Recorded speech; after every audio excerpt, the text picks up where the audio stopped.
Capítulo 26, donde se prosiguen las finezas que de enamorado hizo Don Quijote en Sierra Morena. Volviendo a contar lo que hizo el de la triste figura después que se vio solo, dice la historia que así como Don Quijote acabó de dar las tumbas o vueltas de medio abajo desnudo y de medio arriba vestido,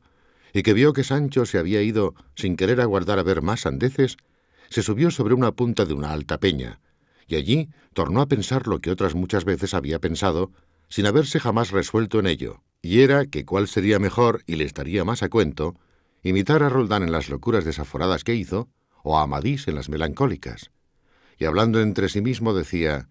si Roldán fue tan buen caballero y tan valiente como todos dicen, qué maravilla, pues al fin era encantado, y no le podía matar nadie si no era metiéndole un alfiler de a blanca por la planta del pie, y él traía siempre los zapatos con 7 suelas de hierro, aunque no le valieron tretas con Bernardo del Carpio, que se las entendió y le ahogó entre los brazos en Roncesvalles. Pero dejando en él lo de la valentía a una parte, vengamos a lo de perder el juicio, que es cierto que le perdió por las señales que halló en la fuente y por las nuevas que le dio el pastor de que Angélica había dormido más de 2 siestas con Medoro, un morillo de cabellos enrizados y paje de agramante. Y si él entendió que esto era verdad y que su dama le había cometido desaguisado, no hizo mucho en volverse loco. Pero yo, ¿cómo puedo imitalle en las locuras si no le imito en la ocasión de ellas? Porque mi Dulcinea del Toboso os haré yo jurar que no ha visto en todos los días de su vida moro alguno, así como él es en su mismo traje,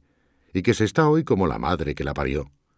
Y haríale agravio manifiesto si, imaginando otra cosa de ella, me volviese loco de aquel género de locura de Roldán el Furioso. Por otra parte, veo que Amadís de Gaula, sin perder el juicio y sin hacer locuras, alcanzó tanta fama de enamorado como el que más, porque lo que hizo, según su historia, no fue más de que por verse desdeñado de su señora Oriana, que le había mandado que no pareciese ante su presencia hasta que fuese su voluntad, se retiró a la peña pobre en compañía de un ermitaño, y allí se hartó de llorar hasta que el cielo le acorrió en medio de su mayor cuita y necesidad.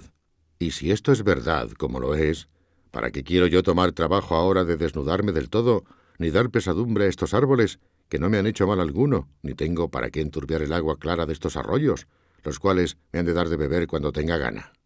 Viva la memoria de Amadís, y sea imitado Don Quijote de la Mancha en todo lo que pudiere, del cual se dirá lo que del otro se dijo, que si no acabó grandes cosas, murió por acometellas. Y si yo no soy desechado ni desdeñado de mi Dulcinea, bástame, como ya he dicho, estar ausente de ella. Ea pues, manos a la obra. Venid a mi memoria cosas de Amadís, y enseñadme por dónde tengo de comenzar a imitaros. Mas ya sé que lo más que él hizo fue rezar, y así lo haré yo. Y sirviéronle de rosario unas agallas grandes de un alcornoque, que ensartó, de que hizo un 10, y lo que le fatigaba mucho era no hallar por allí otro ermitaño que le confesase, y con quien consolarse. Y así se entretenía paseándose por el pradecillo, escribiendo y grabando por las cortezas de los árboles y por la menuda arena muchos versos, todos acomodados a su tristeza, y algunos en alabanza de Dulcinea. Mas los que se pudieron hallar enteros y que se pudiesen leer después que a él allí le hallaron, no fueron más que estos que aquí se siguen. Árboles, hierbas y plantas, que en aqueste sitio estáis, tan altos, verdes y tantas, si de mi mal no os holgáis, escuchad mis quejas santas. Mi dolor no os alborote, aunque más terrible sea, pues por pagaros escote, aquí lloró Don Quijote ausencias de Dulcinea del Toboso.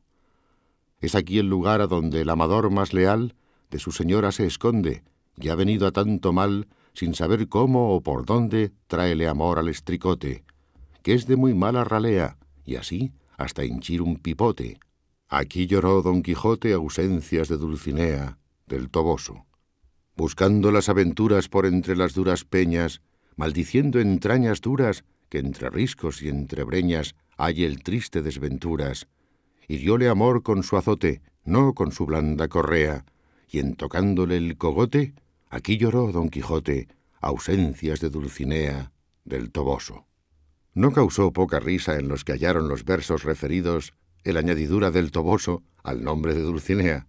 porque imaginaron que debió de imaginar Don Quijote que si en nombrando a Dulcinea no decía también el Toboso, no se podría entender la copla. Y así fue la verdad, como él después confesó.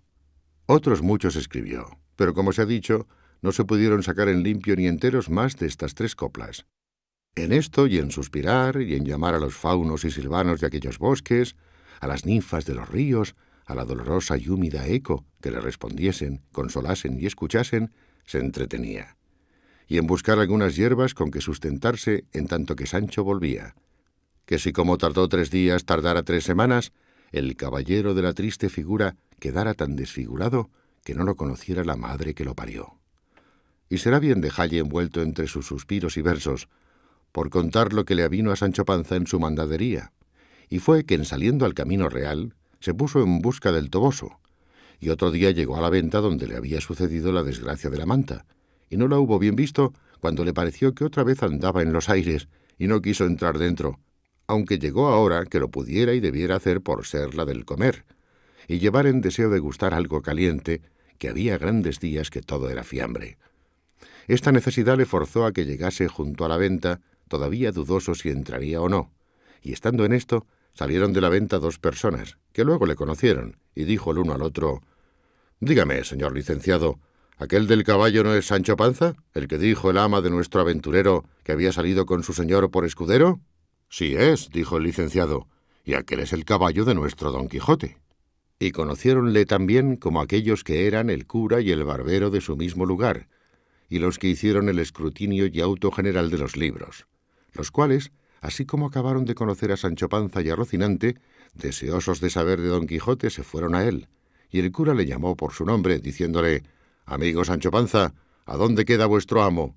Conociólos luego Sancho Panza, y determinó de encubrir el lugar y la suerte dónde y cómo su amo quedaba. Y así les respondió que su amo quedaba ocupado en cierta parte y en cierta cosa que le era de mucha importancia, la cual él no podía descubrir por los ojos que en la cara tenía. «No, no», dijo el barbero, «Sancho Panza, si vos no nos decís dónde queda, imaginaremos, como ya imaginamos, que vos le habéis muerto y robado, pues venís encima de su caballo. En verdad que no sabéis de dar el dueño del rocín, o sobre eso, morena. No hay para qué conmigo amenazas, que yo no soy hombre que robo ni mato a nadie, a cada uno mate su aventura o Dios que le hizo. Mi amo queda haciendo penitencia en la mitad de esta montaña muy a su sabor». Y luego de corrida y sin parar, les contó de la suerte que quedaba, las aventuras que le habían sucedido, y cómo llevaba la carta a la señora Dulcinea del Toboso, que era la hija de Lorenzo Corchuelo, de quien estaba enamorado hasta los hígados. Quedaron admirados los 2 de lo que Sancho Panza les contaba, y aunque ya sabían la locura de Don Quijote y el género de ella, siempre que la oían se admiraban de nuevo. Pidiéronle a Sancho Panza que les enseñase la carta que llevaba a la señora Dulcinea del Toboso. Él dijo que iba escrita en un libro de memoria, y que era orden de su señor que la hiciese trasladar en papel en el primer lugar que llegase, a lo cual dijo el cura que se la mostrase, que él la trasladaría de muy buena letra. Metió la mano en el seno Sancho Panza buscando el librillo, pero no le halló, ni le podía hallar si le buscara hasta ahora, porque se había quedado Don Quijote con él, y no se le había dado, ni a él se le acordó de pedírsele. Cuando Sancho vio que no hallaba el libro, fuésele parando mortal el rostro, y tornándose a tentar todo el cuerpo muy apriesa, tornó a echar de ver que no le hallaba, y sin más ni más se echó entrambos puños a las barbas, y se arrancó la mitad de ellas, y luego, apriesa y sin cesar, se dio media docena de puñadas en el rostro y en las narices, que se las bañó todas en sangre. Visto lo cual por el cura y el barbero, le dijeron que qué le había sucedido que tan mal se paraba. «¿Qué me ha de suceder?», respondió Sancho, «sino el haber perdido de una mano a otra en un instante 3 pollinos que cada uno era como un castillo». «¿Cómo es eso?», replicó el barbero. «He perdido el libro de memoria», respondió Sancho, «donde venía la carta para Dulcinea y una cédula firmada de mi señor, por la cual mandaba que su sobrina me diese 3 pollinos de 4 o 5 que estaban en casa». Y con esto les contó la pérdida del rucio. Consolóle el cura y díjole que en hallando a su señor, él le haría revalidar la manda y que tornase a hacer la libranza en papel, como era uso y costumbre, porque las que se hacían en libros de memoria jamás se aceptaban ni cumplían.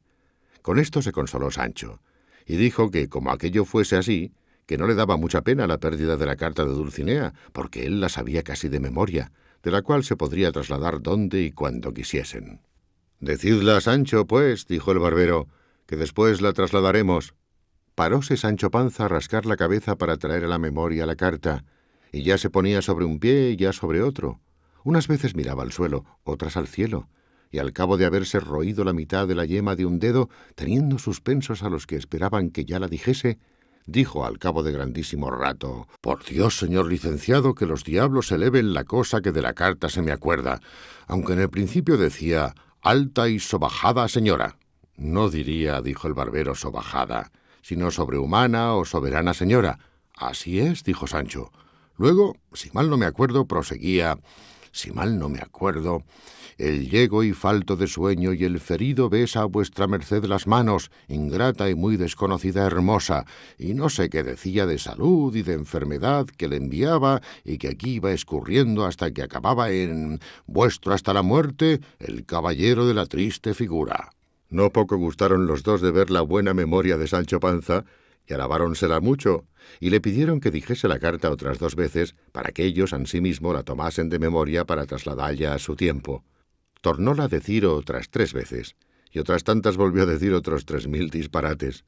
Tras esto, contó asimismo las cosas de su amo, pero no habló palabra acerca del manteamiento que le había sucedido en aquella venta, en la cual rehusaba entrar. Dijo también cómo su señor, en trayendo que le trujese buen despacho de la señora Dulcinea del Toboso, se había de poner en camino a procurar cómo ser emperador o por lo menos monarca, que así lo tenían concertado entre los dos, y era cosa muy fácil venir a serlo, según era el valor de su persona y la fuerza de su brazo,